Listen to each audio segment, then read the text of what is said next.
مرکز تامینات بخطری عضوقواری کمیته بخطری عضوقواری نزد حکومت جمهوری تاجیکستان در شهر ایسار در موافقت با مقامات اجرایی محلی حکومت دولتی ستانسیای مبارزه علیه بیماری‌های حیوانات آموزش‌های تکمیل اختصاصی متخصصان آزمایشگاه تشخیص اوید به امنیت آذوقه در آزمایشگاه‌های شهر و ناحیه‌های به مرکز تعلق داشته را گذراندند. همچنین از طرف مرکز اوید به بخطری محصولات خوراکواری بهادی از نگاه بهداشتی و گیگینی همچنین اوید به بهبودی سطح زندگی امنیت آذوقه اهالی دهات با واسطه خدمترسانی با صفت و پیشگیری از کسالی‌های سرایتی از جمله کرونا ویروس در محل‌ها کارهای فهماندهی گذراندند. در تمام ابیکت‌هایی که تحت نظارت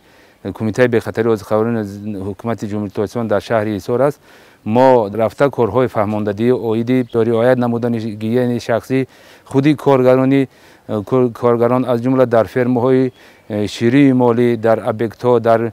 цех‌های پرنده پروری عموما در تمام ابیکت‌ها ما در اساس نقشه چاره‌بینی گشته کارهای فهماندهی کرده و مردم فهماندیم که چه از این بیماری باید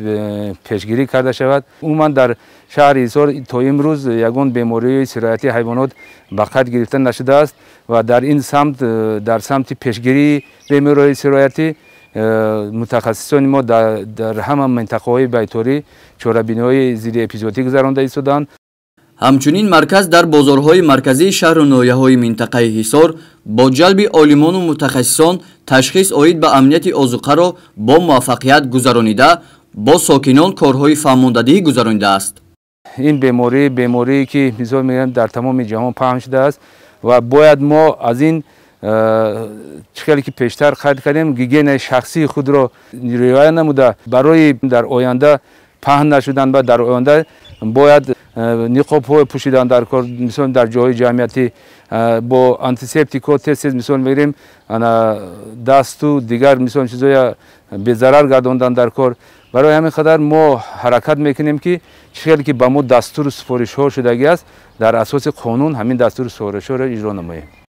کارمندان مرکز منبعد نیز از روی نقشه نیت دارند بین اهالی شهر و دهات و در فرم‌های مالی و شیری برای پیشگیری کسالی‌های گوناگون کارهای فهماندهی را بیشتر به راه مانند.